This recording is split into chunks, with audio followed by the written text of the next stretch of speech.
Morning, folks. Are we alive yet? Are we awake yet? Are we emotionally screwed up? Are we so sleep deprived that we're getting diabetes type 2? There's been a health study out there talking about this. Let's see if I can get into that one. Oh, you want me to identify? Okay, well, it's 2:27 morning, West Coast time. It's the 6th of March, 2024 for Wednesday. This is the Zombie Weekly Tennessee of Rosemead, California. Not live by the way. What the hell? Wait till what I'm watching this bathroom.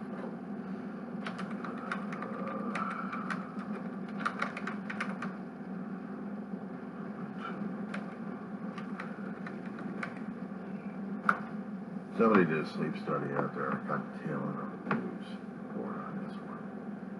And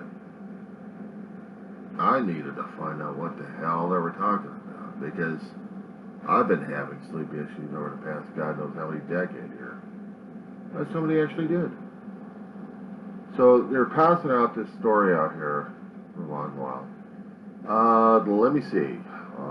Going to Medical Express link. I did a Google search. There's a lot of articles on this one. Newsweek has done it. New York Post has done it.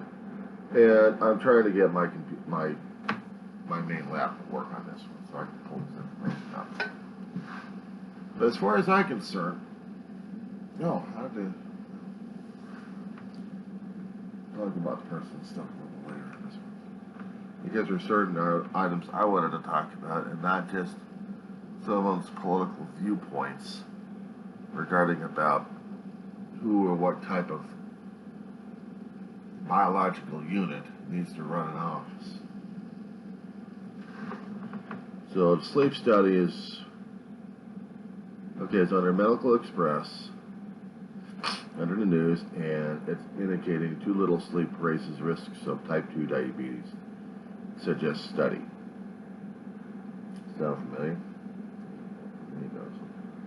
My family history has type 2 in it, not type 1. And obesity, we got it in our genes. Okay, so according to the first paragraph, it says adults who sleep only 3 to 5 hours a day are at high risk of developing type 2 diabetes. It's demonstrated in a new study from Uppsala University published in JAMA Network. JAMA Network Open. It also shows that chronic sleep deprivation cannot be compensated by eating healthy alone. Okay. Article goes, I generally recommend prioritizing sleep, although I understand it's not always possible, especially as a parent of 4 teenagers, according to a Christian Benedict, an associate professor and sleep researcher at the Department of Pharmaceutical Biosciences at Uppsala University and leading researcher behind the study. And it goes to say that he and his team of researchers have examined the link between type 2 diabetes and sleep deprivation. Now they're talking about the story here. Type 2 diabetes affects the body's ability to process sugar, which is glucose, hindering insulin absorption and resulting in high blood sugar levels. A report from 2020 showed, a few years ago, that over 462 million people suffer from this disease. Oh shit, Sherlock. Over time, it can cause serious damage, particularly to nerves and blood vessels. I can just do that. It represents an escalating public health problem globally. Really? Good Lord, it took them so long on this one. Previous research has shown that repeated short daily rest increases the risk of type 2 diabetes, while healthy dietary habits such as regular eating fruits and vegetables can reduce the risk. However, it remains unclear whether people who sleep too little can reduce their risk of developing type 2 diabetes by eating healthily. According to this Diana Noga, a sleep researcher at the Department of Pharmaceutical Biosciences at the University of Uppsala.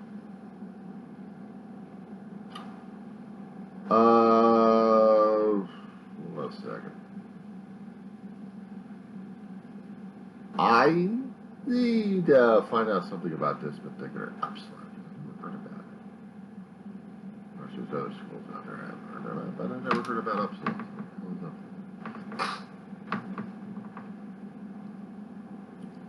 Okay, where are you? It's a public research university in Sweden. Uppsala, Sweden. Oldest university in Sweden, in the Nordic countries. Still operations. So basically, it was a Swedish study that we're pulling the information from.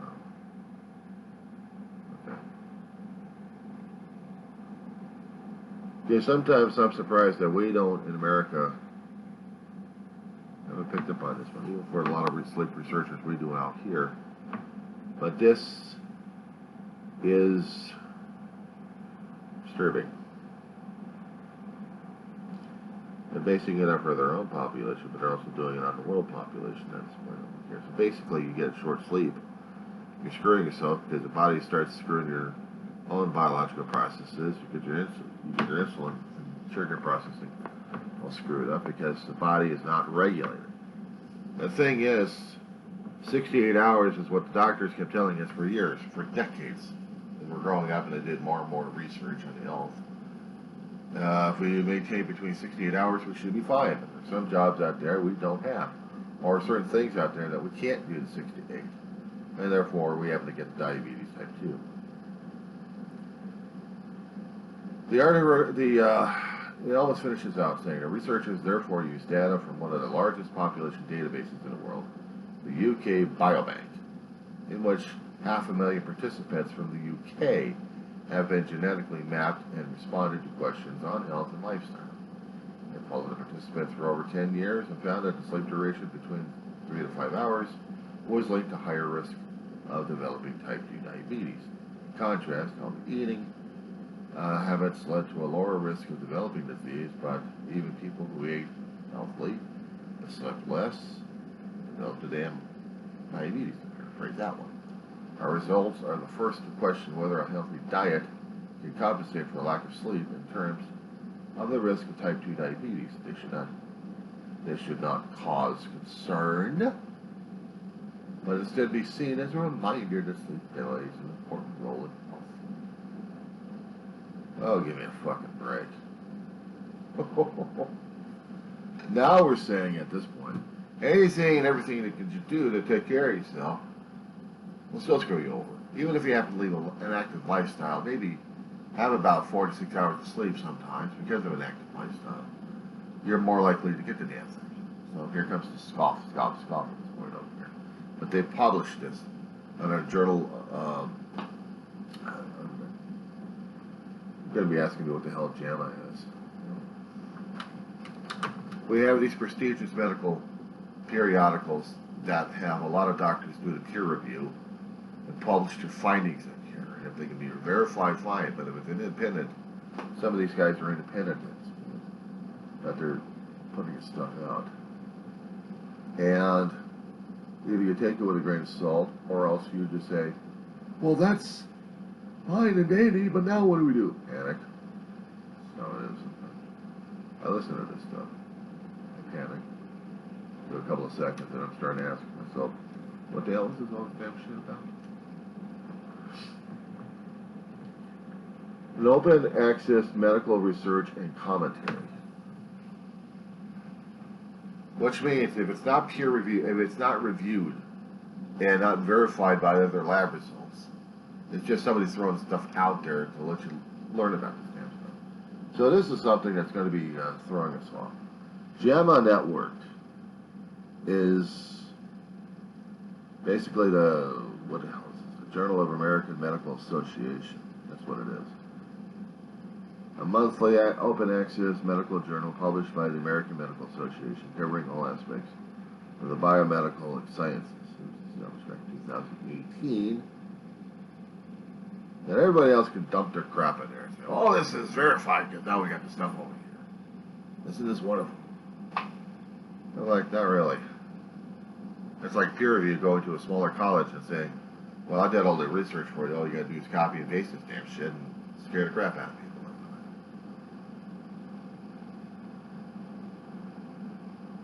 I don't knock against medical research as long as scientists can actually verify the damn work. If they can verify the damn shit and get the results and actually come up with the same damn shit, then I'll probably believe half the stuff. But if somebody's just doing the work without verification, I'm not buying it. So you're going to tell me that if I happen to eat fruits and vegetables, live a healthy lifestyle, but you only get about still 46 hours of sleep, I'm still screwed with type 2 diabetes? The thing is, you also have to understand your own family history. You also have to understand how your family has been living and dying as much as you can. I'm not talking about your just immediate. I'm talking about your extended. I'm talking about your nephews, nieces, uncles, aunts, grandmas, grandparents. Goes beyond your mother and father and siblings. I'm talking about that. A personal experience, a personal opinion on this one. An own personal opinion. Because I hear this large-ass study coming from Sweden, it's like, oh my God, it's gospel over there. I'm thinking, give me a fucking break. I'm sorry, give me a fucking break on that one. It makes me crazy when I see something like that. But if I can see something now verified from other sources, who can verify nearly the same results, tell me they're verified from everyone else, telling me that fruits and vegetables may delay the type 2 diabetes, but if I get the genetic markers, I'm screwed. I know that. If I get the markers for cancer, I'm screwed on that one. If I've got hypertension and stroke and heart disease in the damn thing. Okay. But I know I had open heart surgery. But that doesn't prevent me from having a heart attack. Only because of lifestyle changes I've made at this point over here. And sometimes we have so many, I've discovered it in my own damn history here. I've had so much emotional trauma happening in my damn life. It's no wonder my sleep had been decreasing from 6 to 8 hours as a kid. To an adult, it's about 4 to 6 hours. And I get older, it's less than that. My brain is starting to age, deteriorate. I deal and dig on that one. That I understand. You know what? She's looking for me again. Hold on. My little dog has this high scream. This whine that comes out of her. So I'm always keeping my attention on that one. Because she needs me more. That's what happens when you're taking care of people or animals who are suffering through dementia. That they need help. I attend to it. I'm not going to dip bash on the medical industry as much because their research in different areas probably have opened up things that other people probably hadn't thought of, or if they have, hadn't bothered even pursuing just yet. Maybe it works, maybe it doesn't, but I feel limited sleep, diabetes. But if you get the genetic markers saying so, I think you're screwed. My humble opinion. I have my family going through the damn process. Heart attacks, strokes, diabetes, type 2 problems, I hadn't seen or heard anything in my genetic line concerning about type 1. Type 2, yeah. Obesity, even though when you keep working your ass off like crazy, you still get obese.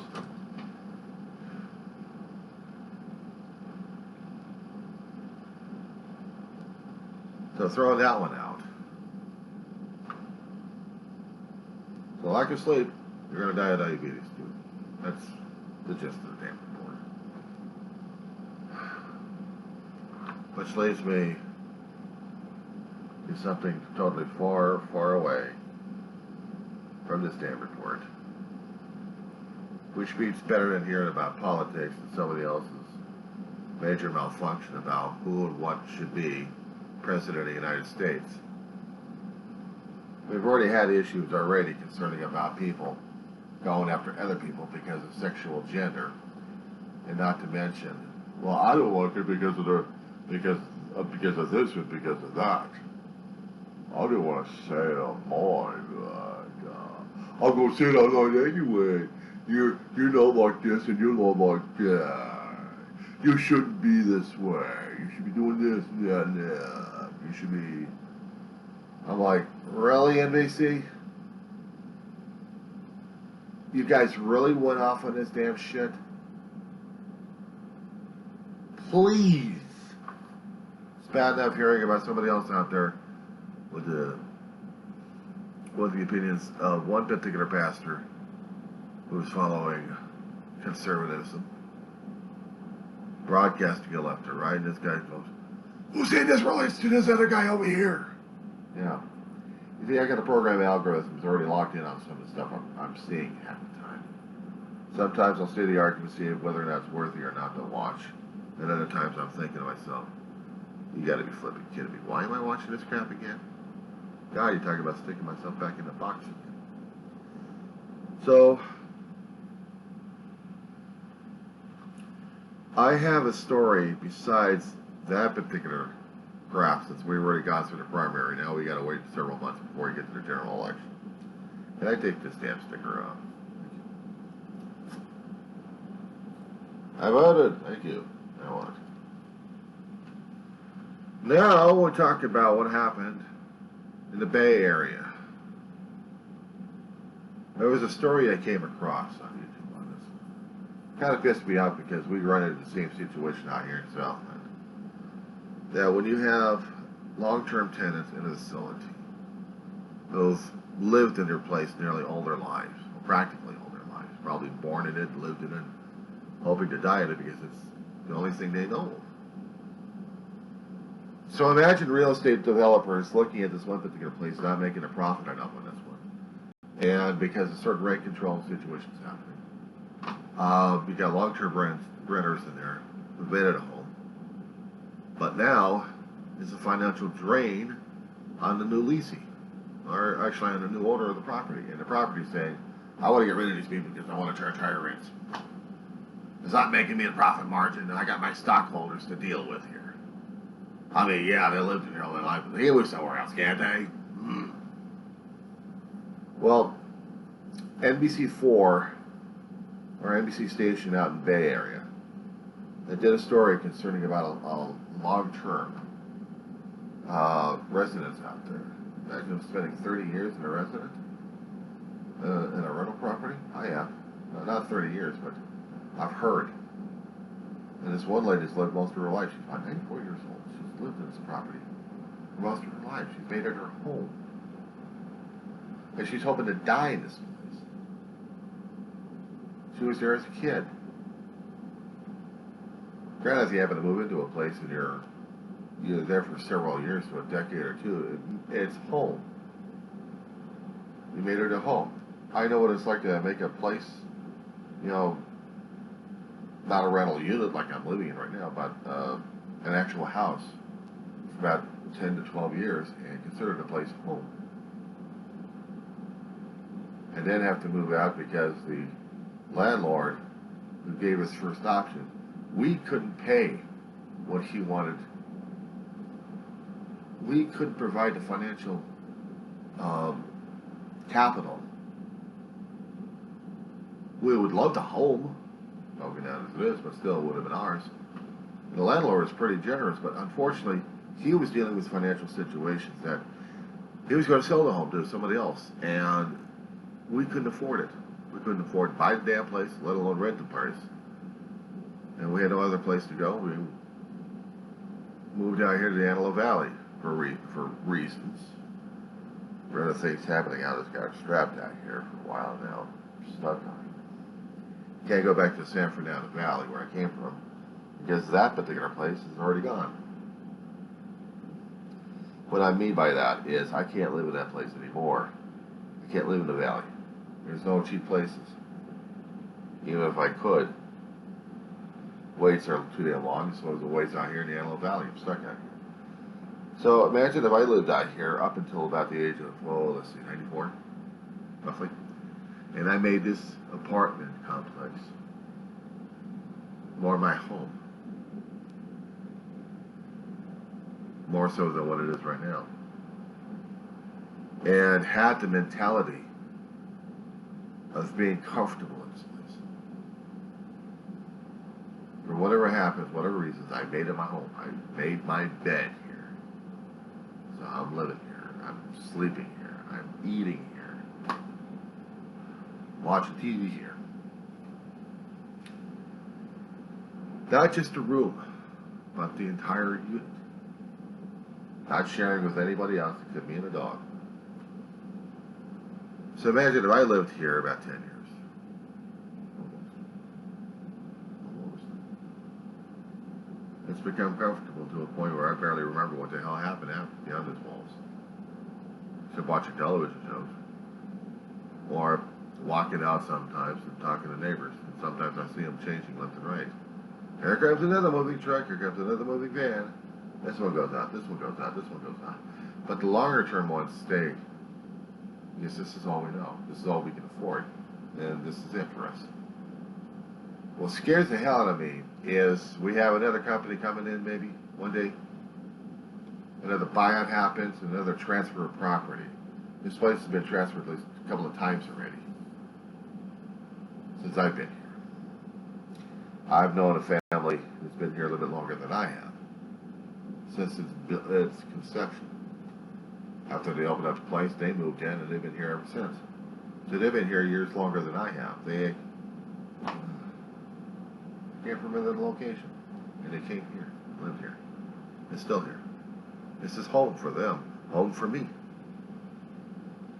I mean, right now it's comfortable enough as it is. I can deal, I can manage, even despite the fact I got bug war going on. But this is how it is. So there's one woman out there in Bay, in the San Francisco Bay Area. In this one particular unit, has about 4 tenants lifers. What I mean by lifers, and they're there for a long time, almost a good chunk of their life. But now, because of certain state laws that actually happened, a grace period has been passed already, an extended period. There's one particular law that's called Ellis Act. Oh, we got the research. That's what I do.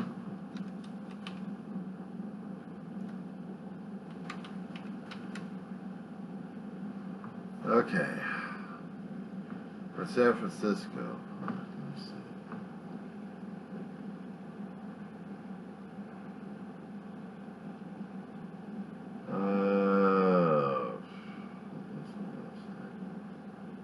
This I gotta find out more information about. California state law. It's on the books.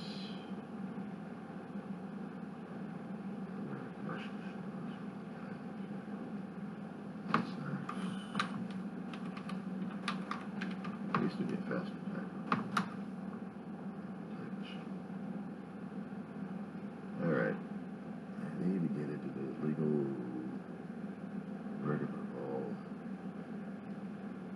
Because we got different interpretations of what the Ellis Act is in California.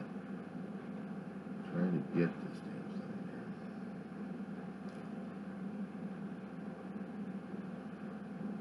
Go to Wikipedia. I want to see the actual, damn it.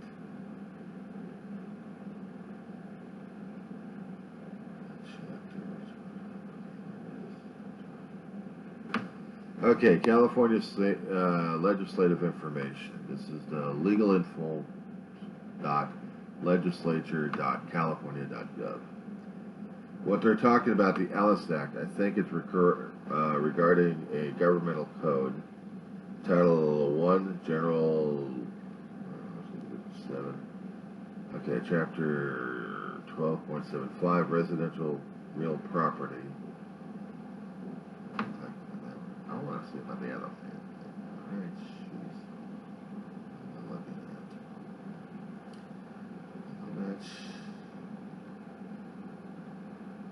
I want to know about the damn Ellis Act. Okay.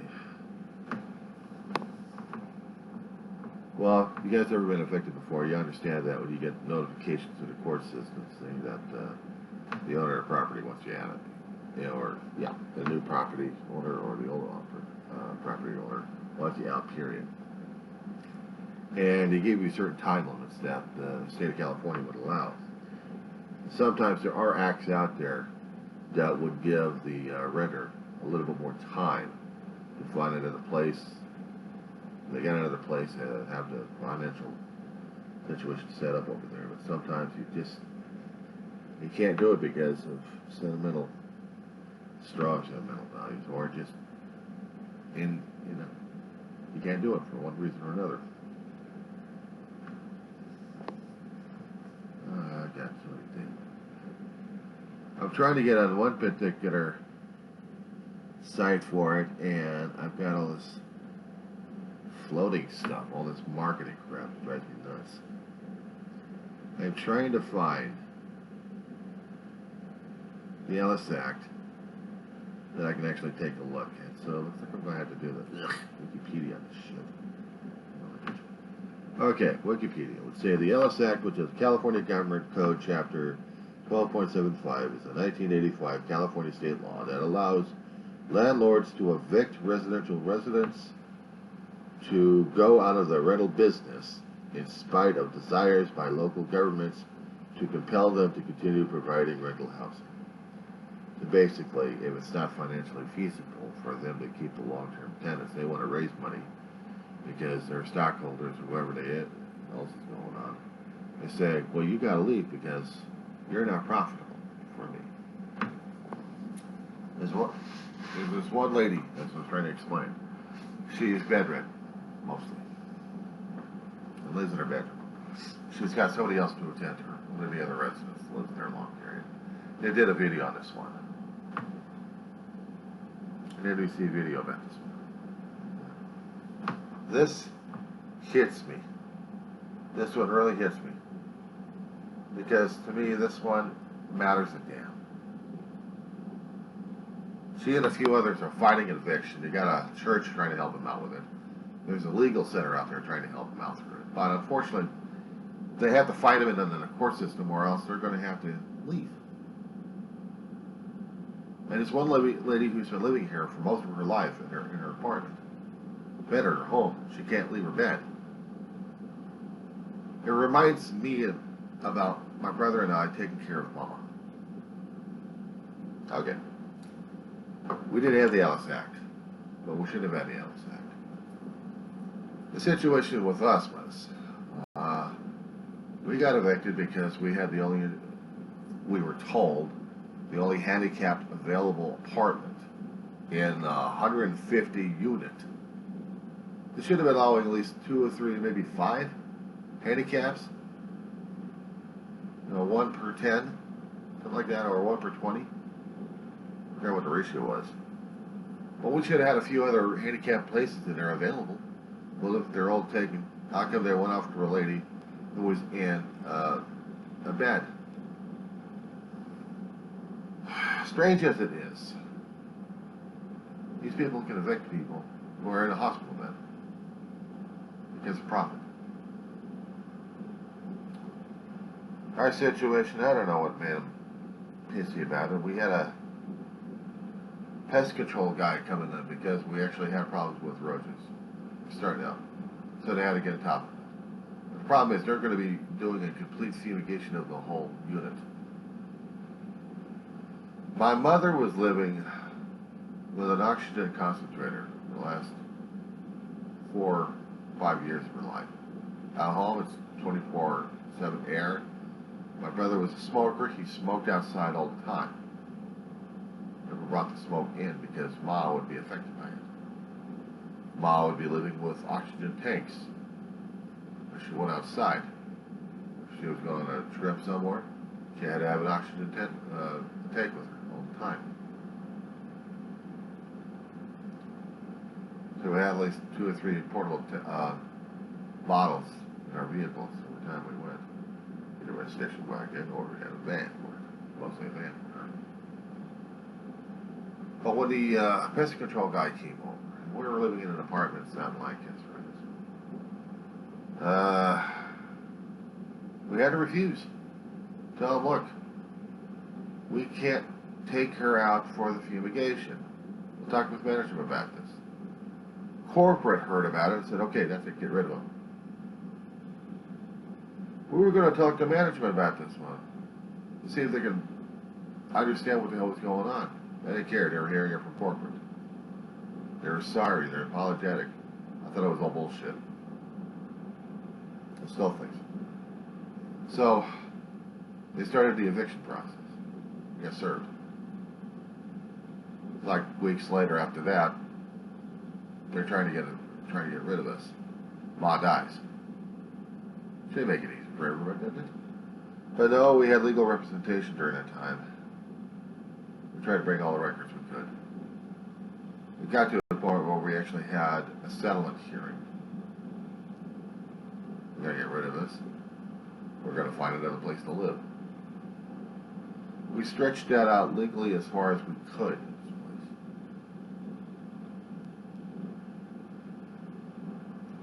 But they'll evict anybody who's in a wheelchair or in a hospital bed.